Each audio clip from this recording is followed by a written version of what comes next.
pastor Santos. Queridos, hoje nós temos o privilégio, a alegria de ter conosco o pastor Santos. Lembra do pastor Santos? Aquele que fez seminário de oração aqui? Foi uma bênção, não foi uns meses atrás? Pois é, hoje essa surpresa pra gente aqui, né? Pastor Santos, a gente não avisou, né? Surpresa para vocês. Vamos orar pela vida dele. Santo e eterno Deus, Pai querido, Senhor, em Tuas mãos nós apresentamos agora o Teu Filho, Pastor Santos, ó Deus, e te pedimos que o Senhor possa abençoá-lo nessa noite, que hoje ele possa ser um instrumento em Tuas mãos mais uma vez, que ele possa trazer aquela mensagem que o Senhor reservou para esta igreja. É o que eu te peço, Senhor, em nome de Jesus. Amém. Graças e paz a todos. Quantos estão felizes com a presença do Espírito Santo aqui? Solta um beijo para ele. Dá um lindo aplauso ao Espírito Santo. Aleluia. Abra sua Bíblia em João capítulo 13. Uma palavra que o Espírito Santo colocou no meu coração. Chegamos um pouquinho atrasados. Hoje o dia foi bem corrido. Ministrei no culto das 7, agora no culto das 17 horas, e terminamos lá 7h20, antes da ceia, e vim correndo para cá para a gente repartir o pão da palavra do Senhor. Amém? Às vezes me perguntam assim: você não se cansa não, pastor? E a minha resposta é não. Eu amo fazer isso. Eu me sinto totalmente pleno quando eu estou na obra. Pregaria mais umas 10 vezes hoje de madrugada se tivesse como fazer. Nasci para isso. E uma palavra que eu reparti hoje com os irmãos pela manhã lá na Lírio, da Pituba, e agora à tarde também, já que hoje é ceia, falando um pouquinho do entendimento da importância de discernirmos o corpo de Cristo. E eu quero ler o texto que eu acho mais fantástico de todas as narrativas da ceia, que é João capítulo 13. Assim, pouco antes da festa da Páscoa, sabendo Jesus que havia chegado o tempo de Deus, em que partiria deste mundo e iria para o Pai, tendo amado os seus que estavam no mundo, amou-os até o fim. Durante o final da ceia, quando já o diabo incutira no coração de Judas Iscariotes, filho de Simão, que deveria trair Jesus, sabendo Jesus que o Pai lhe outorgara poder sobre tudo o que existe, e que viera de Deus e estava retornando a Deus, levantou-se da mesa, tirou a capa e colocou uma toalha em volta da cintura. Em seguida derramou água em uma bacia e começou a lavar os pés dos discípulos e a enxugá-los com a toalha que estava em sua cintura. Aproximou-se de Simão Pedro, que lhe disse: Senhor, vais-me lavar os pés? Respondeu-lhe Jesus: o que faço agora não podes compreender, todavia o compreenderás mais tarde. Disse-lhe Pedro: Senhor, jamais me lavarás os pés. Ao que Jesus lhe advertiu: se eu não lavar os teus pés, tu não terás parte comigo. Amém? Nós sempre temos o costume, nas nossas igrejas, na maioria das igrejas evangélicas, e todo primeiro domingo do mês, celebrarmos a ceia do Senhor, que é o maior ato profético na liturgia da igreja. Porque a ceia tem um apontamento espiritual muito importante. Ela aponta para algo que um dia será realidade, não mais aqui, mas um dia todos nós estaremos juntos ceando com o Cordeiro. Você crê nisso? E essa certeza nos nossos corações deve ser expressa todas as vezes que nós nos reunimos para cear. E dentro desse cerimonial que tem uma importância tão grande na vida da igreja, que traz uma conotação tão forte para os nossos corações, eu não sei se você já percebeu isso, mas geralmente os dias de ceia são dias em que os cultos têm mais reverência em alguns lugares, não é assim? As pessoas, elas são mais reverentes. Eu me lembro que eu fui discípulo em uma igreja, que o pastor dizia assim: domingo é ceia, venha com a sua roupa mais bonita. E a gente fazia isso, vinha todo empolgado, com a roupa mais bonita, porque era ceia. Então, uma reverência em torno do cerimonial, que é a Santa Ceia, e que em muitos lugares é levado a sério, a ponto de que algumas pessoas, por terem pecado naquela semana, elas nem participam da ceia. E por aí vai. E o cerimonial ganhou tanta força na igreja, que hoje é tido como algo que, se não acontecer, a gente fica chateado com o pastor, porque esqueceu. O pastor só não vai fazer mais ceia, como é que é esse negócio? E criou raízes, tomou sentido. E quando nós olhamos para o dia da igreja, o dia da ceia, a gente entende que tem um significado que é muito mais profundo do que aquele que conseguimos entender como igreja. E Paulo, falando sobre isso em 1 Coríntios capítulo 11, ele diz que se a pessoa não sabe discernir o corpo de Cristo, ela não deve participar da ceia. E nós, sempre que lemos esse texto, nós pegamos a palavra como se esse discernir falasse sobre o ato em si. Mas eu quero falar nessa noite de algo que deve mover o nosso coração como igreja, dentro desse entendimento de que esse cerimonial aqui, ele só tem realmente um valor se eu tiver discernimento do que é o corpo de Cristo. Se eu não conseguir discernir o corpo de Cristo, eu posso todos os meses tomar suco e comer pão, e eu não vou estar tendo nenhum significado espiritual do que é a ceia. E muita gente, infelizmente, não consegue entender isso.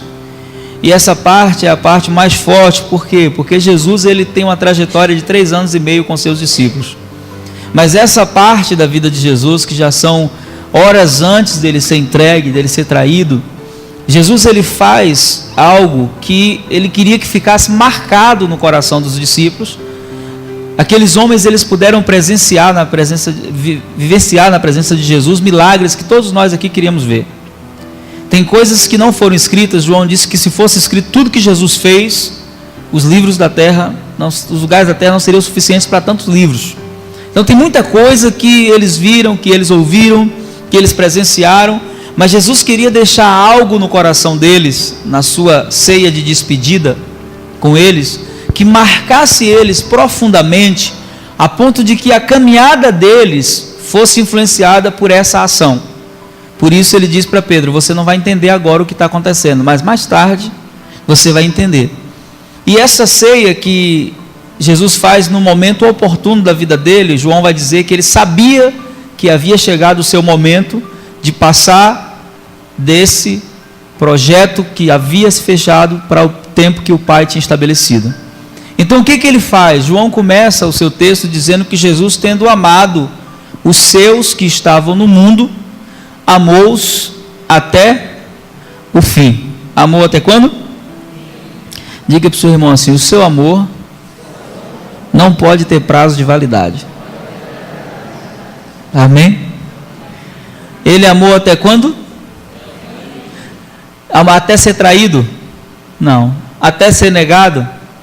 Ele amou até o fim. E a gente entende que esse amor que aparece aqui é o amor que é expresso na palavra pela palavra ágape. Não é um sentimento. Esse amor é a própria natureza do nosso Deus. Deus não tem amor. Deus, ele é amor. Ele expressa-se dessa forma.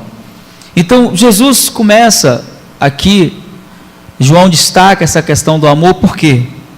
Porque uma das grandes verdades em relação ao corpo de Cristo é que nós seremos conhecidos muito mais pelo amor que temos uns pelos outros do que pela bandeira que levantamos. E quando a igreja entende isso, ela começa a discernir o corpo.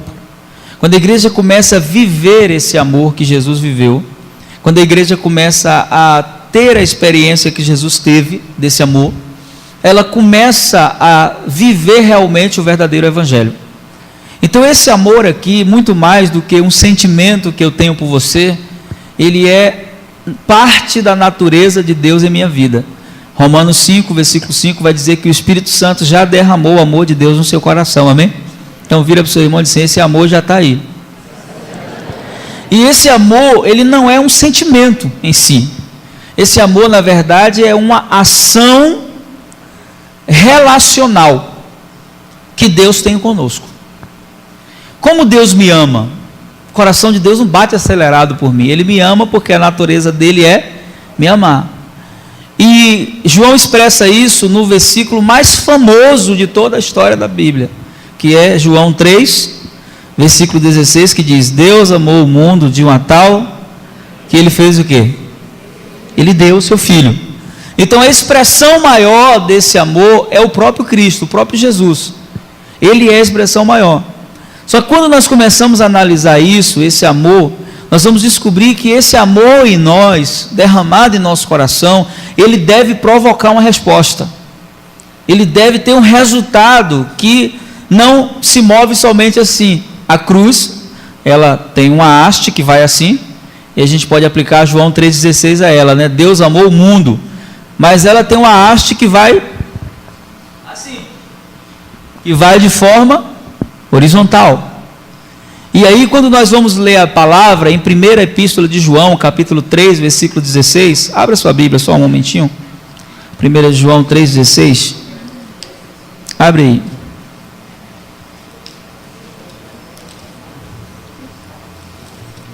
João 3,16. Quem encontrou, diga achei. João 3,16 diz o quê? Que Deus amou o mundo. Segura só um pouquinho aí. Só um pouquinho. Essa expressão de amor já foi manifesta em Jesus, amém? E nessa manifestação, a resposta que Deus espera de nós se encontra aqui. Deus me amou, e aí o versículo 16, João diz assim: nisto conhecemos todo o significado do amor. Algumas versões dizem assim: nisso conhecemos o amor. Eu queria que você substituísse a palavra amor aí por Deus. Nisto conhecemos Deus, ou na minha versão, todo o significado de Deus. E como é que conhecemos Deus? Conhecemos no fato de que Cristo deu a sua vida por nós. E o que essa ação deve provocar em mim?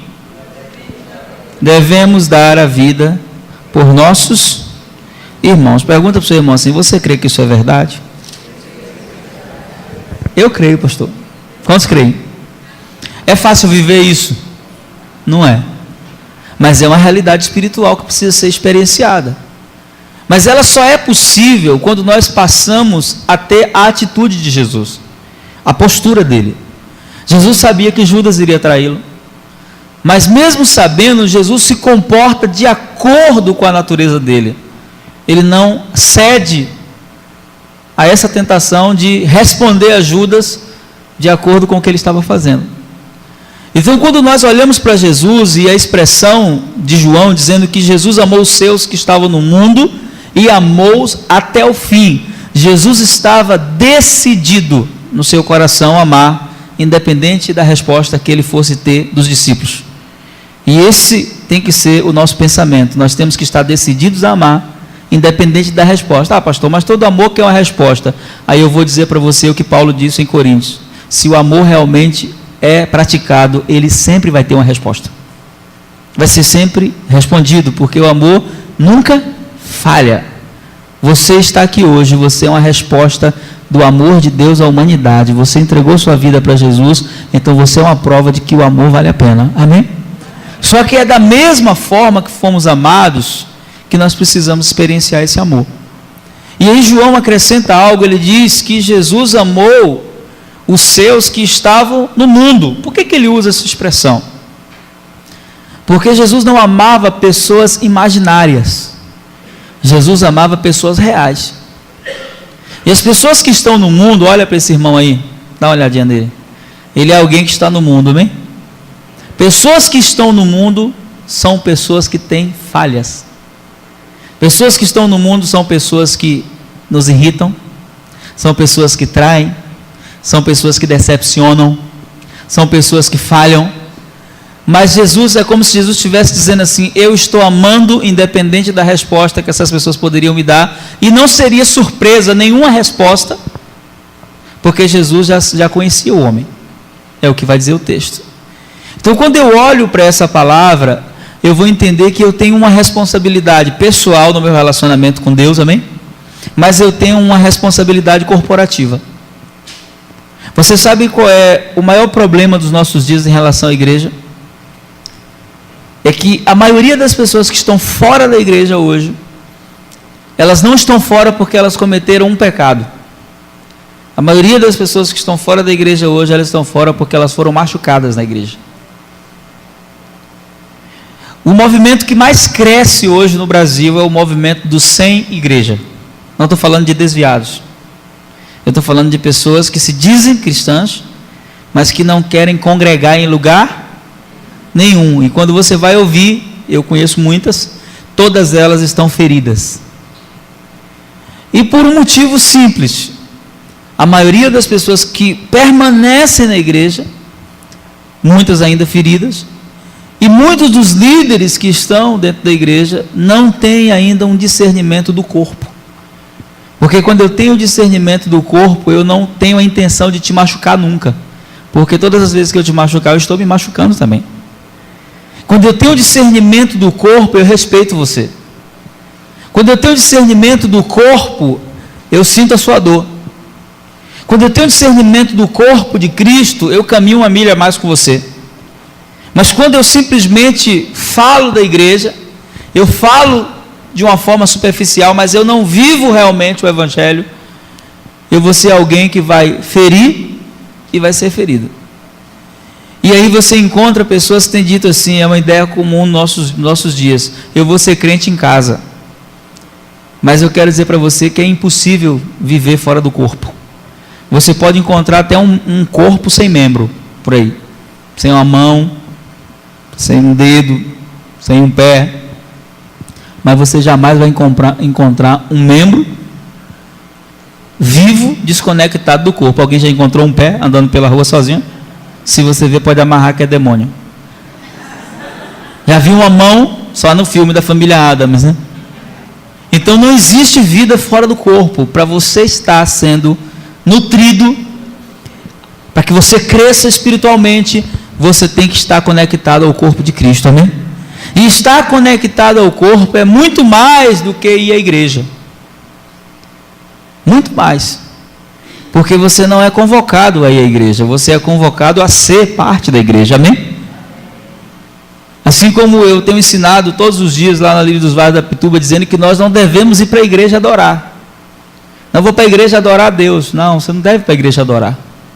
Você tem que vir para a igreja adorando. É diferente. Porque se eu venho adorando para cá, meu irmão vem adorando, o outro vem adorando, quando a gente se encontra é uma reunião de adoradores. Amém? Não vai ter culto ruim. Em todos os nossos cultos a presença de Deus será notada. Mas a maioria das pessoas, por não ter esse discernimento, joga a responsabilidade nas costas dos músicos. Os músicos hoje têm que nos levar à presença de Deus. E nós precisamos mudar essa realidade. Então, em relação a esse discernimento do corpo, você vai encontrar pessoas ceando em todos os lugares, todos os meses, mas pessoas que não têm valorizado o corpo em si. Quando é que eu valorizo o corpo de fato? Quando eu começo a ser alguém que tem uma postura parecida com a de Jesus.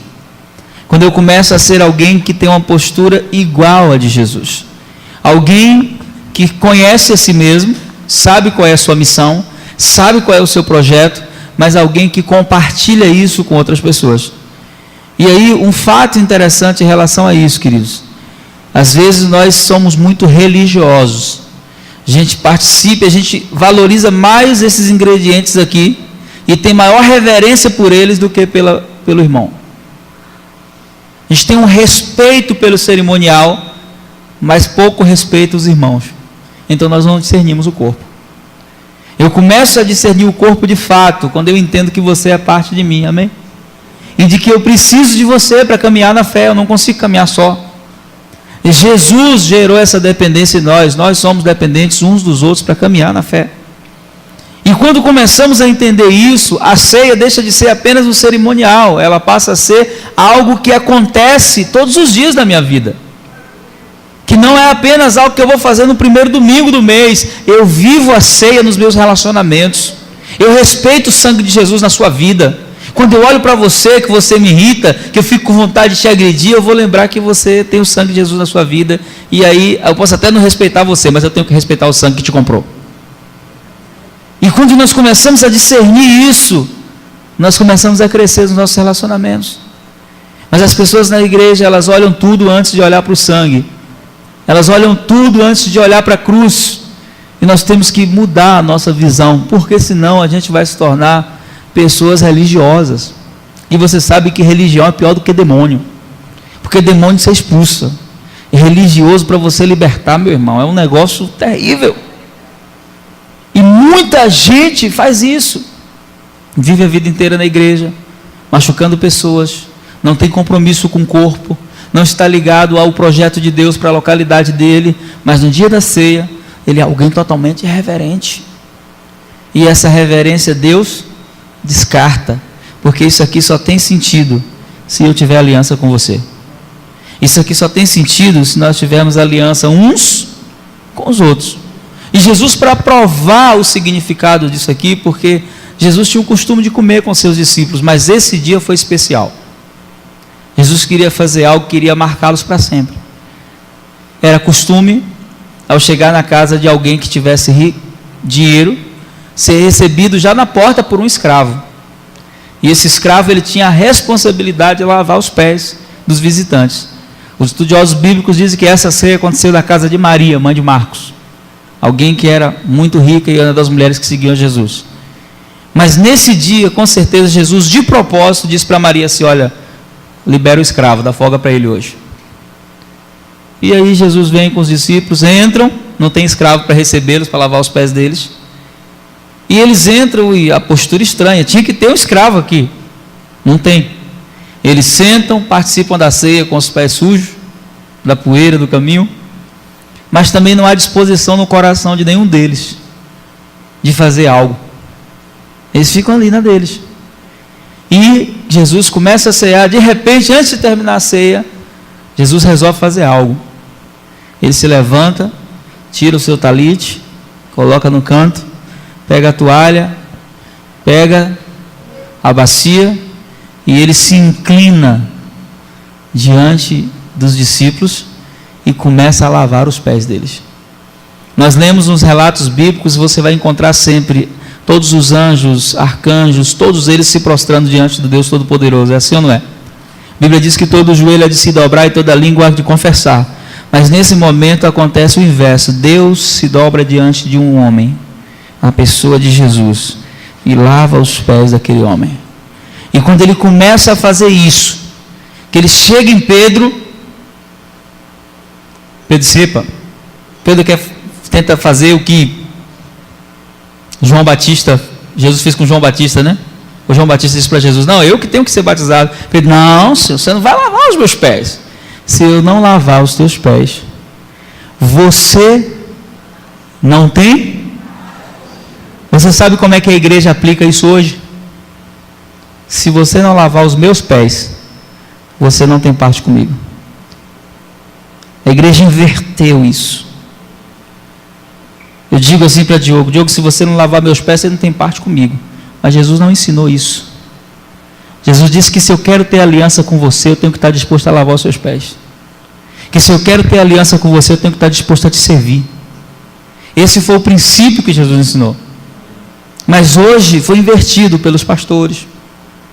Foi invertido por nós. Queremos entrar em relacionamento onde as pessoas estão dispostas a lavar os nossos pés. Mas Jesus está nos convidando a entrar em relacionamentos onde nós estejamos dispostos a lavar os pés das pessoas. E onde nós estejamos dispostos a ser o servo. Porque se você tomar esse caminho, eu quero dizer para você que esse é o caminho da exaltação. Parece um caminho de humilhação, mas o caminho que Jesus tomou fez com que ele se tornasse quem ele é hoje. O nome que ele recebeu, que está acima de todo nome, ele recebeu porque ele teve essa postura. Então, quando nós começamos a entender isso, queridos, nós vamos entender que os nossos relacionamentos têm que ser baseados nesse princípio aqui. Mas a gente inverteu as coisas hoje. Você quer ter aliança comigo? Então o que você pode me dar? O que você pode fazer por mim? A pergunta tem que ser o inverso: o que eu posso fazer por você, querido? Como eu posso te servir? Porque na igreja de Jesus, irmãos, nós temos que entender que a porta é igual para todo mundo. Amém? Fui pregar no Bola de Neve de São Paulo, e antes de pregar eu pedi para ir no banheiro, e o rapaz que estava sendo o atalaia, que estava me conduzindo, né? Quando nós chegamos no banheiro, tinha um rapaz ajoelhado, lavando, limpando o chão do banheiro, alguém tinha sujado, e ele limpando. Quando nós entramos, aí ele falou com o rapaz, né, que estava comigo, falou: e aí, tudo bem? Aí eu: pastor, tudo na bênção. Aí ele falou: está na escala hoje? Estou na escala hoje. Aí ele falou assim: esse é o pastor que vai pregar hoje? Eu falei: é, sou eu mesmo. Ele: tudo bom, pastor? Ó, eu vou estar daqui ouvindo, viu? Dá para ouvir daqui a palavra, coisa e tal. Eu falei: amém, querido, Deus te abençoe. Aí, beleza, saí dali, né? Quando eu saí, o rapaz estava comigo e falou assim: pastor, você sabe o que esse cara é? Eu falei: como assim? O que ele faz lá fora? Eu falei: não, esse cara é juiz. Eu falei: juiz de verdade? Ele falou assim: é juiz, não na vara, não sei da onde, não sei o que. É que hoje é a escala dele, aqui é assim, a escala funciona assim: uma semana você fica na nave, outra semana você fica no estacionamento olhando os carros, uma semana você fica no banheiro limpando o banheiro, e essa semana é a semana dele limpar o banheiro. E ele estava fazendo aquilo com total alegria. Sabe por quê? Por que Jesus não teve crise de lavar os pés dos discípulos? Porque Jesus sabia quem ele era. Quando você sabe quem você é e o que Deus deu para você, você não tem dificuldade de servir ninguém. Mas quando você vê alguém, pode aplaudir o Senhor.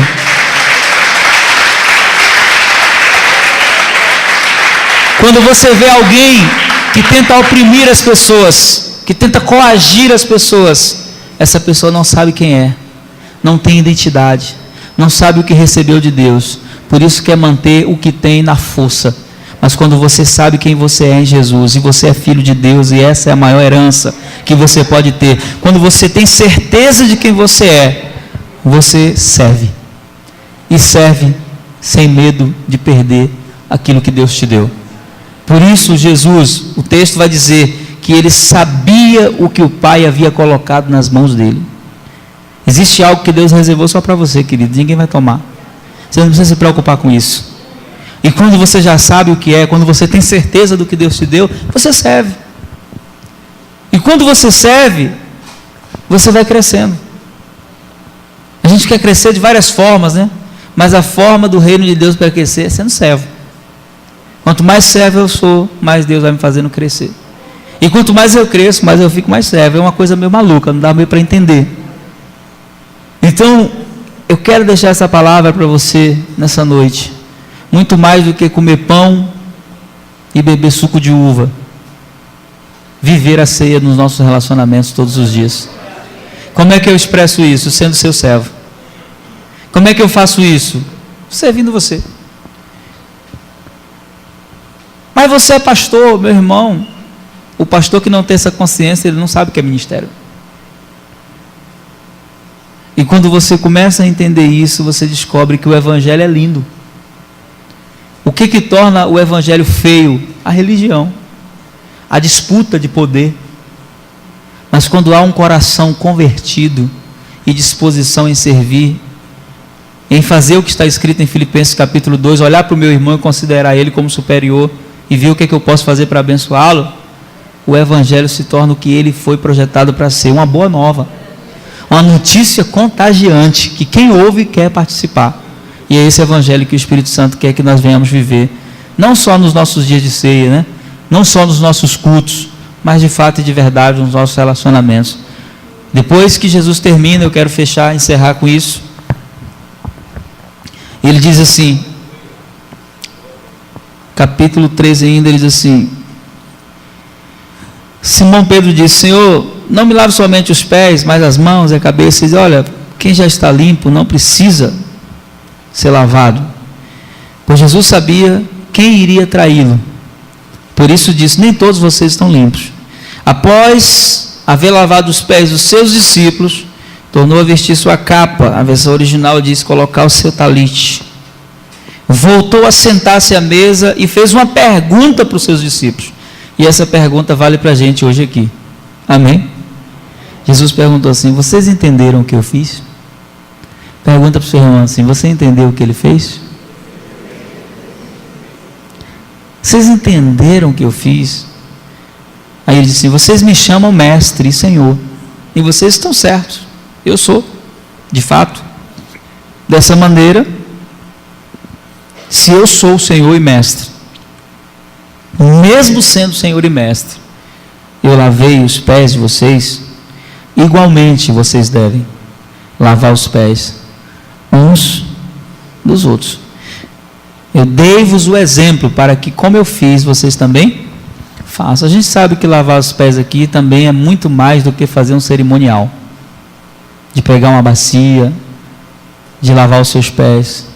Pés falam de caminhada, amém? E na caminhada você sabe que nossos pés se ferem, sim ou não? Então quando é que eu lavo os pés do meu irmão? Quando eu levanto ele. Quando é que eu lavo os pés do meu irmão? Quando eu abraço ele. Porque às vezes a pessoa entra tão aflita na igreja que palavra nenhuma vai confortar ela, mas um abraço pode curar ela. Às vezes a pessoa passou um dia de humilhação em casa, ela ouviu o marido que ela dedicou a vida inteira dizer para ela que ela não vale nada. O filho que ela criou, que carregou 9 meses no ventre, e olhar na cara dela e dizer assim, você não presta. E às vezes a pessoa chega na igreja arrasada. E quando é que eu lavo os pés dela? Às vezes você vai lá guiado pelo Espírito Santo, dá um abraço nela, olha nos olhos dela e diz assim, você é importante para Jesus. Você tem valor para o Senhor. Quando você faz isso, você está lavando os pés, você está renovando ela para caminhar. Quando é que eu lavo os seus pés? Quando eu renovo você para caminhar.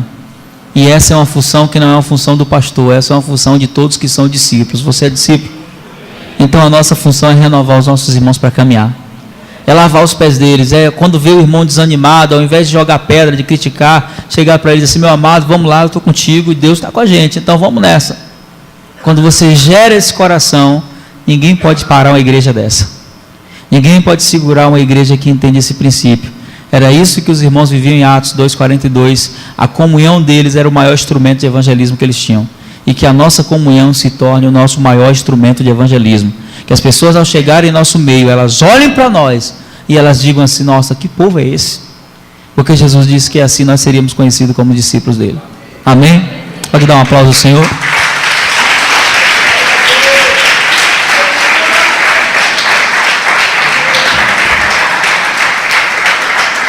Vamos orar? Guarda essa palavra no seu coração, amém? Ministério Louvor, vem para cá. Tem uma canção que eu tenho cantado muito, que todo mundo conhece, então fica fácil de cantar, né?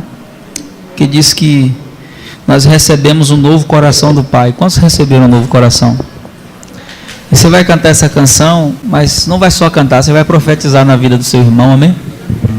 Que o fruto desse novo coração, esse coração que é regenerado, é transformado, é abençoar e servir pessoas, amém? Então vamos cantar? Sei que vocês são muito bênção. Enquanto você canta, você ora pelo seu irmão, você libera uma palavra sobre a vida dele, amém?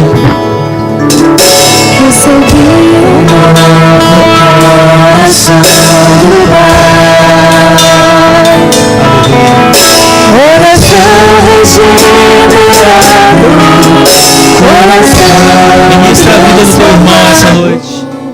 Coração que é inspirado por Jesus. Qual é o fruto desse coração? Como fruto desse novo coração. Olha para o teu irmão e diga para ele assim, eu declaro a paz de Cristo. Te abençoo, meu irmão. Preciosa é a nossa comunhão. Vamos declarar isso. Somos corpo e assim bem ajustados, totalmente ligados, unidos, vivendo em amor, uma família, sem qualquer falsidade, vivendo a verdade, expressamos a glória do Senhor. A família, vivendo compromisso.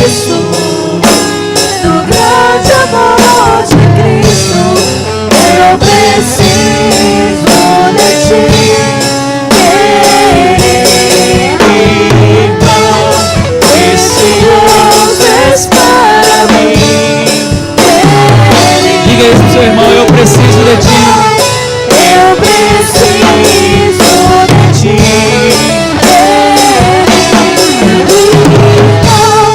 Precioso és para mim, querido.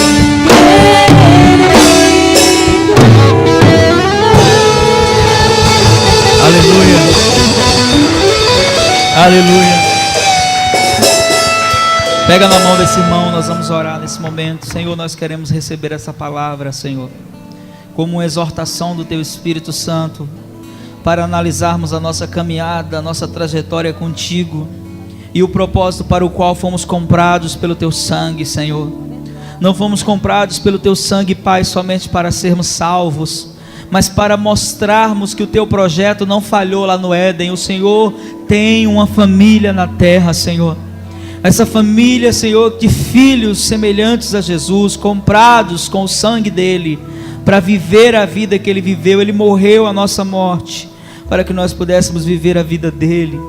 Senhor, eu quero profetizar sobre essa igreja, que possamos ter esse coração aliançado, esse coração disposto a servir, esse coração disposto a viver o evangelho do reino de Deus, o evangelho, Senhor, que não decepciona, não gera frustração. Que nossos corações estejam dilatados, Pai, para o serviço, para a obediência, para a comunhão, para vivermos, Senhor, a ceia todos os dias nos nossos relacionamentos, que possamos respeitar o corpo de Jesus, que possamos respeitar o sangue de Jesus, que possamos respeitar o preço que foi pago, para que possamos viver realmente a plenitude da Tua palavra. Senhor, que os nossos corações sejam constrangidos e comovidos pelo Teu Espírito Santo, para que possamos experienciar a verdade da Tua palavra diariamente nos nossos relacionamentos, por onde passarmos, que possamos ser a expressão da Tua vontade e do Teu caráter, da Tua santidade, assim como Jesus foi, nós queremos ser. E que o nome de Jesus seja glorificado em tudo o que fizermos, Pai. É o que Te pedimos nessa noite, Pai, no nome dEle, Jesus, nosso modelo, nosso padrão, o primogênito entre muitos irmãos. Nós agradecemos a Ti nessa noite. Amém. Dê um aplauso bem forte a Ele.